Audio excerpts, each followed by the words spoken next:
Hey bitches, welcome to episode 42 of Roll for Girl Dinner, where we let the dice answer the age-old question, what should we have for dinner? Today we'll be using these dice. These are my dice. I call them girl dice. Now let's get started with a roll for protein. 1. Lunch meat. I don't know if this is actually supposed to be said budig or boodig, but either way it's 89 cents and therefore it's still on my shopping list every single time. Next up, let's roll for some cheese. 3. Cheddar. All right, we're going to class this plate up a little bit with this Tillamook 2014 white cheddar that I got from the Tillamook factory in Oregon. We already tried the 2020 and it was phenomenal, so I'm really excited for this one too. Now it's time to roll for some vegetables. That's a 6 for sugar snap peas and an 8 for cherry tomatoes. And this is going suspiciously well so far. I mean, the sugar snap peas and tomatoes are basically always my first choice here, so what's the catch? What's coming? Moving on to the roll for carrier.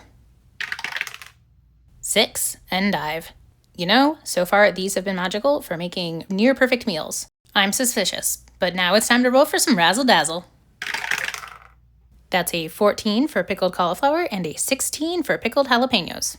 Today we'll be using the Mezzetta Italian mix, which is primarily cauliflower, but isn't actually called that, so I really should be changing this on the list, but I haven't for the entire time that I've done this, so it's just that way. It's just what it is. Also, as a side note, if you're ever dehydrated to an extremely dangerous degree, the juice in here is fantastic. Also, if you're ever that dehydrated, do not take my advice. Just go seek medical attention. I'm not a medical professional. I am just a person who was recently dangerously dehydrated. Anyway, I always love a little bit of spice, so I think that these jalapenos will add a nice little kick. Now it's time to get saucy with the roll for sauce. 4. Horseradish sauce. Oh, there's just too many jokes in the name of this horseradish sauce, but it's good. And here's the vision. Everything into itty bitty little pieces. And now we'll mix in this horseradish sauce, doing it on camera so you don't think I skimp on it. And now we'll find out if the magic of the endive continues to exist. So pretty. And now let's round this out with a roll for sparkling water.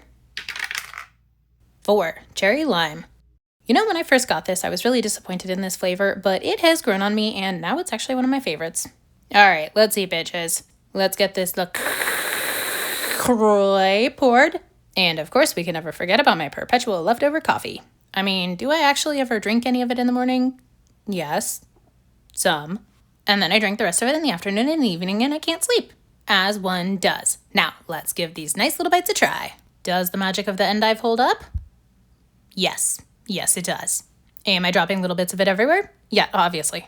Now, I think that there's a few key things going on here that actually make this work. It seems like the horseradish should be overpowering, and I think without the sharp cheddar cheese, it would be.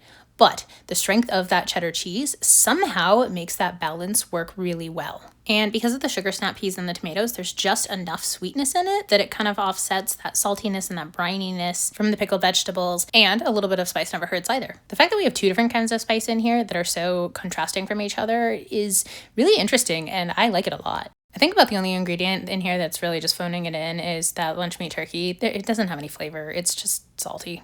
But anyway, all of that works together really well in the context of this endive, which brings a little bit of bitterness to it and some water. And I know, hear me out, that's a really weird way to describe it, and also it's kind of how I describe celery, but endive is good. Don't ask me why, but somehow this vegetable that is just bitter crunchy water is absolutely delicious. And of course, now is the point in the episode where I ask myself, if I were playing a character who thought this meal was a perfect 10, who would I be? Allow me to introduce deposed Princess Izora Tokay. Her family was wealth-hoarding royalty who gained their power through military conquest, and she was a selfish little brat of the highest degree. Her most prized possession was a gem that she had been given as a child by her father as proof of their divine right to rule, after he stole it from one of the many distant lands that they conquered for spices that they never even bothered to use. When, as a teenager, a coup erupted that resulted in the death of both her parents, she managed to flee with nothing but the clothes on her back and the gemstone that she swallowed in a panic. An odd thing about soft gems and stomach acid, let's just say that gemstone wasn't coming out the other side. In fact, it was actually magic, and when her stomach acid had eroded it just enough to break through the surface, a burst of magic erupted from it,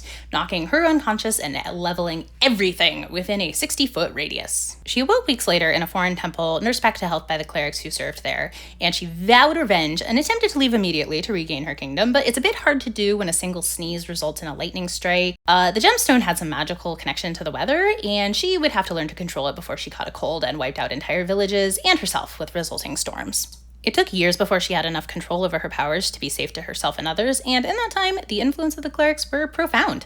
She learned history from the perspective of the people who had been there before her family, and knowing that she could never return to her old home, one day she just kind of slinked off and nobody really knows what became of her. If I were her, I would rate this a perfect 10. As it is, I, Kendra, rate this a 9. This is my meal. I call this girl dinner. Girl dinner.